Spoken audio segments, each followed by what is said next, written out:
Halo Bray, balik lagi bareng gua di Baca Tekno. Video kali ini kalian udah lihat di depan sini banyak banget komponen-komponen komputer. Jadi tentunya video kali ini gua mau bahas lagi rakitan PC yang beberapa hari lalu gua rakit di studio ini. Tapi sebelumnya kita bumper dulu ya.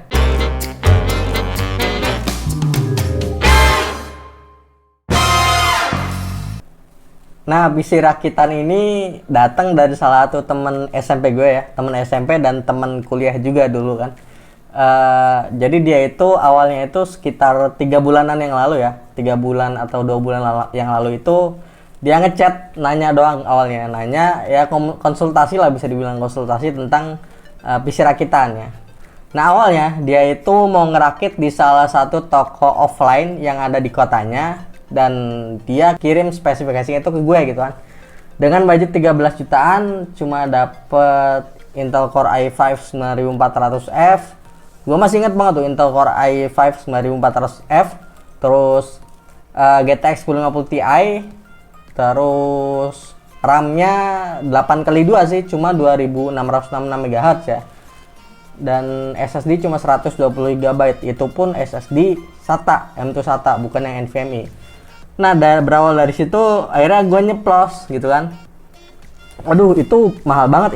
Itu menurut gue ya, itu mahal banget tuh. Mungkin karena kondisi kayak gini gitu kan, toko offline banyak positifnya. Positifnya adalah mungkin toko offline banyak naikin harga karena kondisinya sepi di toko gitu kan. Karena banyak orang yang memang beli komponen itu kan langsung online gitu kan. Daripada kayak gitu dan kebutuhannya cukup kompleks gitu kan, buat 3D segala macem, udah deh sini gua rakitin gitu kan. Yang penting ada budget pastinya sekian gitu kan, nggak yang tarik ulur terus gitu kan. Nah akhirnya pembicaraan itu terhenti ketika gua bilang spesifikasi, ketika gua ngasihin spesifikasinya gitu lah ya. Ketika gua nih spesifikasi yang gua bangun dengan harga segitu gitu kan. Nah itu akhirnya putus komunikasi itu lama. Nah beberapa hari yang lalu, sekitar 1 minggu yang lalu ya, 2 minggu yang lalu baru dia ngontak lagi bahwa iya nih udah pasti gitu kan, udah pasti mau rakit PC, bantuin dong rakitin katanya kan kayak gitu. Ya udah akhirnya kita rakitin, tapi ternyata ada perbedaan harga kan, karena sekitar 2 bulan yang lalu itu VGA ini sempat turun harganya. Gua sempat lihat di My Club ya, di My Club ID itu GTX 1650 dapat di 3,7-an gitu lah. Itu dari Ino kalau yang 3D atau Palit gitu lupa. Itu dan masih ada yang 41, 42 lah, wajar lah gitu. Segitu harganya waktu itu. Ada kenaikan harga dan GTX 1650 sekarang naik lagi ke angka 4,5 jutaan. Itu yang merek-merek entry level ya, kayak semacam Colorful dan Palit gitu kan. Akhirnya ya ada sedikit perbedaan harga kan waktu itu, daripada spesifikasi yang waktu itu gua tawarin gitu kan. Akhirnya ngobrol, ya udah jadilah di angka 13,1 juta dengan komponen-komponen yang ada di depan ini. Nah langsung aja gue jelasin untuk komponen-komponennya. Tadi cerita sebentar ya, mungkin panjang juga beberapa menit. Nah langsung aja gue bahas komponen-komponennya. Untuk prosesor yang sendiri gue pakai Ryzen 5 3600 ya. Ini nih Ryzen 5 3600 garansi AMD, garansi resmi. Kenapa gue ngambil garansi resmi, nggak ngambil yang tray? Yang pasti karena garansinya lebih mudah diurus gitu kan daripada yang tray ya. Apalagi yang ngerakit yang order ini gitu kan. Yang order ini kebetulan bukan orang yang memang paham betul di perkomputeran gitu. Akhirnya ya mending garansi resmi aja deh biar pasti gitu kan. Untuk RMA nya gampang segala macem lah gitu. Jadi akhirnya gue pilih yang garansi resmi ya, yang bukan tray gitu kan. Gua dapat di harga 2,870.000 gitu kan. 2.870.000. Ini garansi resmi, garansi AMD ya. Ini kalian bisa lihat nih, ada stikernya. Mana tuh? Ini ya. Stikernya nanti gua tampilin di depan juga biar lebih jelas gitu kan. Nah, Ryzen 5 3600 ini kenapa gua ngambil yang 3600, nggak ngambil yang X-nya sekalian, karena dari harga sekarang udah cukup jauh ya. Ryzen 5 3600X itu gue lihat itu nyentuh di angka 3,8 jutaan ya di marketplace online gitu kan. Dan dari sananya juga mungkin segitu ya dari distributor gitu kan. segituan 3,8, sementara ini gue dapat di angka 2,8 juta garansi resmi lagi kan. Dan ya udah gue mending ambil ini karena ketika di overclock Ryzen 5 3600 ini sebenarnya udah bisa nyamain Ryzen 5 3600X dengan catatan harus di overclock ya, kayak gitu. Jadi ya udah cukup lah gitu, apalagi penggunaannya sebenarnya nggak terlalu yang tinggi banget gitu. Jadi gue belum jelasnya di awal, penggunaannya ini PC ini penggunaannya itu untuk 3D rendering ya, untuk desainer interior. Walaupun desainer interiornya itu nggak yang masih istilahnya masih berkembang lah gitu, belum yang high banget gitu, jadi masih bertahap lah gitu. Makanya gue pakai Ryzen 5 3600 ini di samping karena budget juga kan. Kalau misalnya ada budgetnya mungkin pakai 3600X atau 3700X kalian gitu kan, kayak gitu teman-teman. Nah untuk VGA nya gue pakai GTX 1650. Ini dapat di harga berapa ini? 4.590.000. Kenapa nggak pakai RTX series? Karena baik lagi tadi ya ke budget dan penggunaannya istilahnya masih bertahap menuju ke sana gitu kan. Akhirnya ya gua rasa ini cukup untuk penggunaan seperti itu gitu. Walaupun ya harganya udah makin nggak masuk akal ya, harganya 4,5 juta. Sementara dulu itu kan kalau sebelum naik itu kan harganya 2 jutaan kalau nggak salah. GTX 1650 ini valid GDDR6 ya, jadi bukan GDDR5, dia udah yang lebih baru lah gitu, yang versinya gitu. Terus untuk motherboardnya gua pakai Gigabyte B450M DS3H. Ngambil ini juga karena budget, gue nyesuaiin budget dan fiturnya udah cukup oke. Di samping untuk VRM nya sendiri udah cukup banget untuk nge-handle voltase yang ada di PC rakitan ini. Dia punya VRM 4+3 PES gitu, jadi ada 7 PES ya, jadi udah cukup oke lah gitu VRM untuk motherboard ini. Desainnya itu nggak terlalu wah, tapi nggak terlalu jelek juga, jadi tengah-tengah lah gitu. Kalau misalkan kalian mungkin nyari desain, mungkin bisa ambil ASRock B450M Steel Legend atau Asus TUF mungkin ya. Walaupun harganya juga agak tinggi ya sekarang, 1,8an kalau nggak salah. Sementara ini gue dapat di angka 1,180.000. Jadi kalau dibuletin 1.200.000 lah gitu ya. Ini dapat potongan harga kebetulan harusnya gue bayar itu 1.250.000, tapi karena ada promo jadi gue dapat di angka 1.180.000 gitu kan. Terus apa lagi ya? Untuk RAM-nya gua pakai XPG Spectrix D50 yang ini ya. Ini RAM-nya nih. Kenapa pakai RAM ini? Karena yang pertama gua udah pernah pakai, jadi gua udah punya pengalaman di RAM ini dan pengalamannya alhamdulillah udah cukup baik lah gitu. Jadi nggak ada masalah sama sekali dan untuk oceh-ocehan udah cukup lah gitu dengan RAM yang bisa dibilang agak budget ya gitu untuk RAM 16GB dan 3200 MHz ya. Gua dapat RAM ini harganya itu di 1.610.000 gitu kan. Mungkin kalian kalau misalkan pilih-pilih di marketplace mungkin bisa ada yang jual di angka di bawah itu mungkin ya. Kayak gitu. Lalu untuk SSD gua pakai XPG lagi, XPG XX 6000 Lite ya. Gua dapat di angka ini berapa nih SSD-nya nih? 1.005.000. Ini udah lumayan sih gitu. Walaupun dia nggak nyentuh ke kecepatan 4000 ya, kecepatannya itu sekitar 2000 sampai 3000 kalau nggak salah, tapi ya udah cukup lah gitu untuk pemakaian kerjaan normal lah gitu, bukan yang terlalu tinggi gitu kan. Terus untuk PSU-nya, nah PSU-nya ini unik nih, karena PSU-nya awalnya itu gua pakai FSP HV Pro 550W ya. Tapi ternyata ketika gue udah pasang di sini PSU itu nggak tahu kenapa ya tiba-tiba mati sendiri gitu kan. Akhirnya gue ganti PSU-nya ke toko dan di toko itu cuma ada 2 pilihan. Ada yang satu merek Aerocool dan yang satu Sigmatech ya.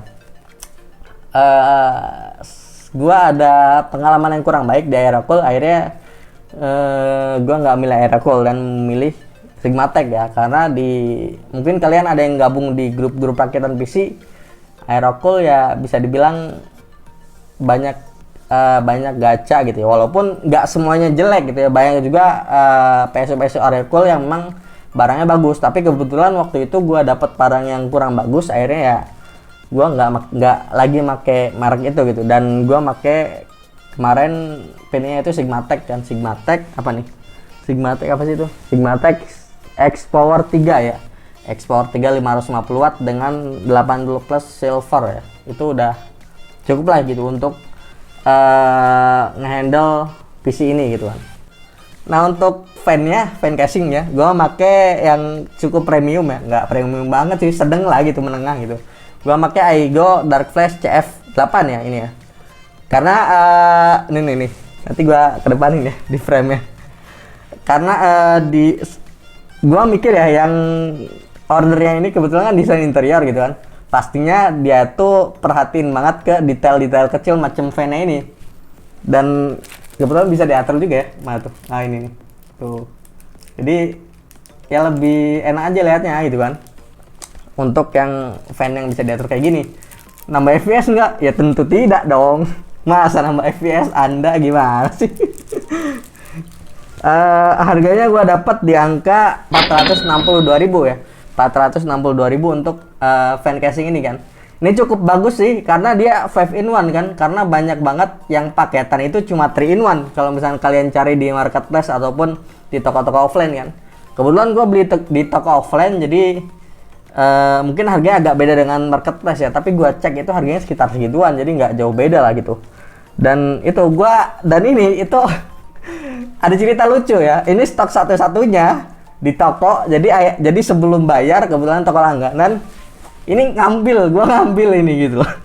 Jadi sebelum gua bayar itu ini diambil dulu gitu karena barangnya cuma satu-satunya ya. Gua takut rebutan sama yang lain, akhirnya Mas sama tokonya, Mas ini gua ambil dulu ya, gua bayar besoknya atau lusa gitu kan ketika uang udah masuk kan. Itu gitu. Awalnya ini mau gua jadiin di PC gua gitu kan, cuma karena ya ada yang order jadi ya udah deh gua pakein aja yang ini gitu kan. Ini garansi resmi juga.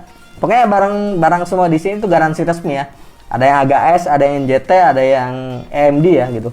Dan ini apa nih? Alpha Arta Adihaya. Ini distributor yang ngehandle barang-barang MSI ya kalau kalian tahu laptopnya tuh. Ini garansi resmi semua pokoknya, garansi baru dan resmi gitu kan. Terus apa lagi? Untuk casingnya ini yang casing sejuta umat ya. Casing Aigo Dark Flash DLM 21 yang mesh yang putih. Kenapa pakai yang putih? Karena secara estetik juga bagus kan, apalagi casing fan casingnya udah kayak gini gitu kan, udah cakep lah gitu. Cakep. Gue dapet di angka 535.000, udah cukup oke lah dengan casing 535.000 punya tampilan segini, apalagi tempered glassnya ini dia buka tutup kayak pintu ya, bukan yang slide gitu, jadi lebih enak gitu ketika kita upgrade sesuatu gitu kan. Nah untuk fan PCU cooler ya, PCU cooler, CPU cooler gua pakai yang stok dulu karena budget, balik lagi ke budget. Dan ini kan ada slot satu di belakang nih, slot satu fan. Gua mikirnya mungkin kalau misalkan yang order ini teman gue ini mau upgrade CPU cooler mungkin bisa make water cooling ya. ID cooling apa namanya? Pokoknya ID cooling ada deh yang 120 mili yang kayaknya cukup di sini gitu kan. Atau ya pakai tower juga nggak apa-apa sih. Jadi untuk lebih maksimalin aja yang slot yang ada di sini maksud gua gitu. Mungkin bisa pakai water cooling atau water cooling yang 240 mili sekalian taruh di atas dan yang di atas satu pindahin ke belakang gitu kan. Bisa kayak gitu mungkin. Ya itu terserah yang order sih nanti gimana ke depannya gitu kan. Nah, untuk komponennya tadi kan di total sekian, nah ditambah ada tambahan lain, ongkir dan lain-lain ya, karena sebagian ini gue beli di toko online termasuk casingnya, dan sebagian juga ada yang beli di MyClub ya, atau kalau kalian tahu distributor NJT AGS ya, itu kan MyClub tuh. Jadi total itu tambah 200 ribuan untuk ongkir ya, karena mahal di ini nih casing, karena di toko offline di tempat gue nggak ada kebetulan. Ada casing lama dan ya udah gue beli online ini ya. Ongkirnya itu 100 sekian gitu, lupa gitu kan. Nah untuk totalnya itu 13.077.000. Kita buletin lah, tanggung dikit gitu ya. Jadi akhirnya 13.100.000 karena ada biaya lain-lain lah gitu ya. 13.100.000. Itu untuk total biayanya gitu kan. Nah, gue belum banyak jelasin ya di awal tadi tentang penggunaannya itu ini buat apa gitu kan.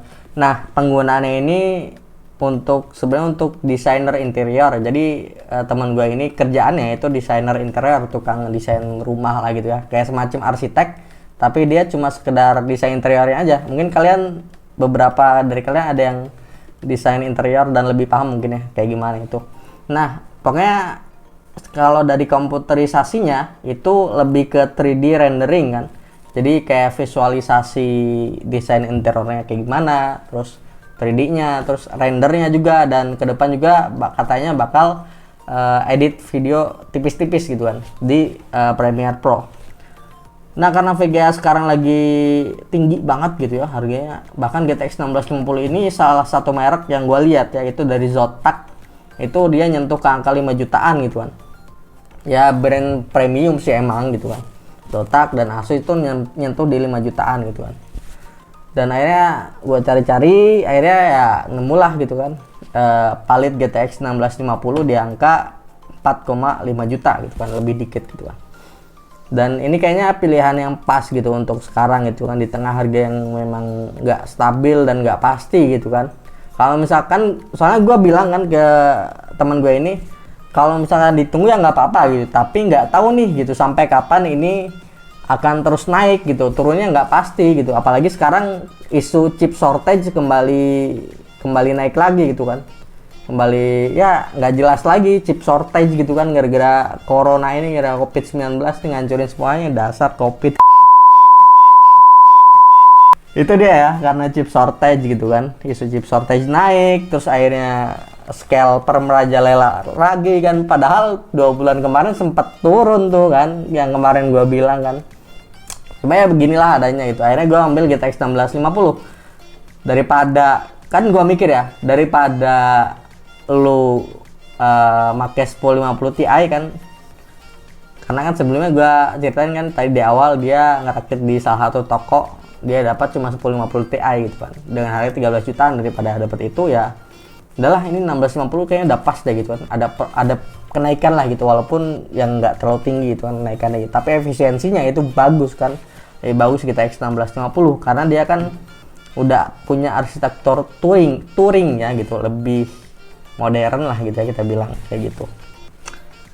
Nah, itu ya untuk penggunaannya. Dan setelah ini kalian bisa lihat analisis atau analisa ya, gitulah, analisis dan benchmark dari beberapa software yang gua coba di komputer ini.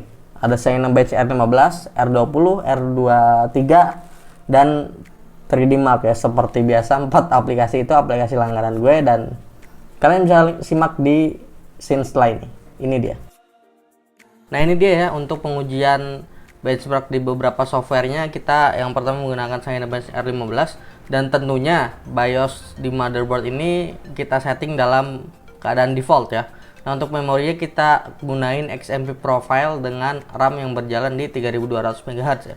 Nah, Cinebench R15 merupakan software sintetis benchmark yang dikeluarin oleh Maxon Cinema 4D. Software ini menguji seberapa cepat single core maupun multi core pada sebuah prosesor. Nah, di sini gue coba beberapa kali looping untuk pengujiannya, dan kalian bisa lihat hasil akhirnya di depan sini ya. Dengan 10 kali looping, dan ternyata performanya udah cukup stabil walaupun ini pakai stock cooling ya. Cukup stabil dan nggak terlalu panas lah. Dia masih bisa ngehentiin panasnya itu di sekitar 70 derajat, dan nggak ada penurunan performa atau kenaikan performa yang terlalu signifikan. Jadi bisa dibilang wajar dan udah oke lah dengan hasil segini gitu. Nah, yang kedua kita pakai Cinebench R20, sama dari Maxon Cinema 4D, tapi agak beda dengan Cinebench R15. Di software Cinebench R20 ini dia lebih banyak makan resource dan lebih kompleks ya untuk rendering test scene-nya kalau dibandingkan dengan Cinebench R15. Selain itu, software ini nggak akan bisa digunain kalau prosesor kalian nggak punya instruksi SSE3 dan AFX2. Jadi untuk kalian yang masih menggunakan prosesor lama yang nggak punya instruksi itu, jelas software ini nggak akan berjalan di platform kalian gitu. Nah, untuk Cinebench R20 ini masih sama seperti sebelumnya di Cinebench R15. Ini masih cukup stabil dan ada di titik puncaknya itu di looping keempat ya. Dan mungkin karakteristiknya adalah Ryzen 5 3600 ini menurut data ini ya, menurut gua adalah dia perlu sedikit panas dulu untuk diangetin dan mungkin performanya akan maksimal ketika ada di titik itu. Jadi di titik yang nggak terlalu panas tapi nggak terlalu dingin juga si prosesornya gitu. Jadi gimana menurut kalian? Kalau ada pendapat bisa tulis di kolom komentar ya, nanti kita diskusi. Nah, yang ketiga gua coba benchmark di Cinebench R23. Yang pastinya Cinebench R23 ini merupakan upgrade daripada Cinebench R15 dan R20. Di mana skenario pengujiannya ini lebih kompleks dan lebih lengkap ya. Nah, untuk pengujiannya sendiri ada dua skenario, ada single core dan multi core. Di dua pengujian ini, Cinebench ini bakal ngejalanin tes thermal throttling yang bakal berlangsung sekitar 10 menitan. Tapi durasi runtime ini sebenarnya bisa diperpanjang lagi sampai 30 menit atau 3 kali pengujian untuk menguji sistem yang benar-benar stabil gitu kan. Gimana hasilnya gitu. Nah, habis pengujian selesai, hasilnya ini bakal ditampilkan dalam bentuk poin ya. Poin yang ada dua macam skor, ada multi core sama single core ya. Nah, untuk multi core ini nunjukin berapa bagusnya performa prosesor dalam mengeksekusi perintah yang dijalankan dengan menggunakan semua core yang ada gitu. Sementara single core itu mengukur performa prosesor saat menggunakan satu core aja gitu teman-teman. Nah, untuk hasil dari pengujian ini kalian bisa lihat di depan sini di layar, karena rasanya sekali ngeran benchmark ini rasanya udah cukup, karena pun di dalam prosesnya di benchmark ini udah berkali-kali looping ya. Jadi 10 menit, jadi gua skip aja, potong, dan durasinya sekitar 1 menit 2 menitan. Dan di depan sini langsung ada hasilnya di depan nih, kalian bisa lihat di layar. Nah, untuk benchmark yang terakhir kita coba gunakan 3D Mark Time Spy. Nah, 3D Mark Time Spy ini terdiri dari beberapa tes ya, ada grafik test dan ada CPU test, dan satunya itu demo ya. Di pengujian grafik test, pengujian difokuskan pada performa grafik card, sementara pada CPU test pengujian difokuskan pada performa prosesor. Dan untuk demo ini hanya untuk hiburan doang yang nggak mempengaruhi skor akhir. Nah, 3D Mark Time Spy ini dibangun berbasiskan API DirectX 12 Future Level 11.0. Untuk menjamin kompatibilitas dengan grafik card generasi terdahulu, 3D Mark Time Spy ini pakai rendering resolution sebesar 2560 x 1440 pixel ya. Jadi mirip sama yang dipakai di 3D Mark Firestrike Extreme ya. Nah, karena prosesnya ini cukup panjang ya, sekitar 10-15 menitan, akhirnya ya gua coba cut-cutin ya biar lebih singkat, dan mungkin saat gua ngomong ini kalian bisa lihat hasilnya di depan layar kalian ya. Dan hasilnya cukup oke ya, dan ini udah good ya, maksudnya di range yang baik, cukup oke lah gitu. Dan ada tanda seru di atas itu karena memang benchmark ini nggak bisa sepenuhnya jadi patokan ya, karena yang namanya PC rakitan kan, itu PC rakitan kan, apalagi komponennya kan beda-beda gitu kan. Itu tergantung kalian ngerakitnya itu dengan komponen apa aja. Tapi ketika spesifikasi yang kalian pakai nggak jauh beda dengan yang gua pakai, itu nggak akan jauh beda gitu hasilnya, palingnya beda sekitar 5-10% mungkin ya, nggak akan jauh sampai naik 50% gitu kan performanya, nggak. Kalau misalnya kalian mirip-mirip tesnya apa namanya, spesifikasinya seperti apa yang gua rakit di sini gitu.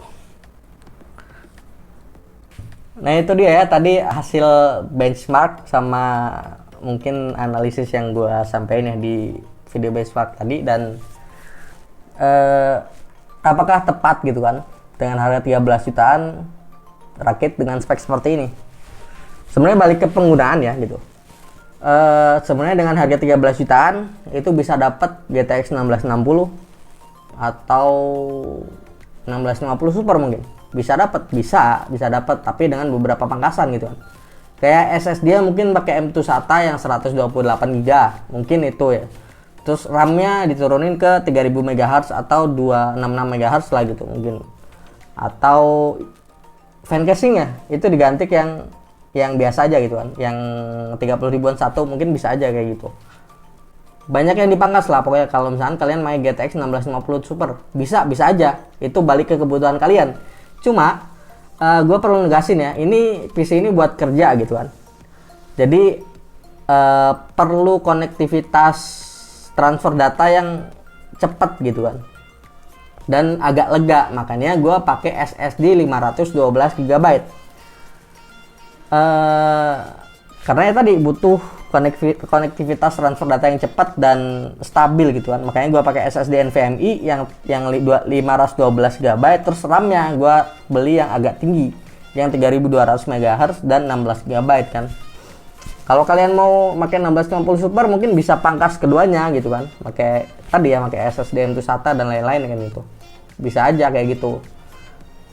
Dan kembali ya, balik lagi ke kebutuhan kalian rakit PC untuk apa, apakah untuk game atau apakah untuk kerja, apakah untuk gimana gitu kan.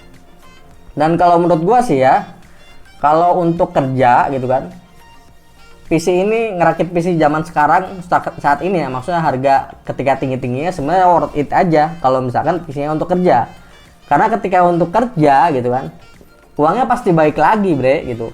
Kalian nggak perlu mikirin nanti kemahalan atau enggak segala macam gitu, karena uangnya pasti balik lagi kalau buat kerja. Beda cerita kalau misalnya kalian rakit PC ini untuk sekedar iseng doang gitu kan, iseng ngabisin duit atau untuk main game doang. Nah itu mungkin bisa dibilang kurang worth it lah gitu, apalagi untuk game ya, untuk gaming ya. Kalau misalnya game yang ngasilin duit mungkin ya oke gitu kan, karena bisa balik modal cepat kan. Apalagi untuk kerjaan memang butuh, bener-bener butuh PC. Termasuk teman gue ini yang memang bergerak di desainer interior ya kan, dia butuh banget PC ya, bukan cuma laptop doang tapi butuh PC yang memang proper lah gitu. Pasti pasti membantu banget dengan PC kayak gini gitu kan, walaupun ya harganya ya kayak gitu.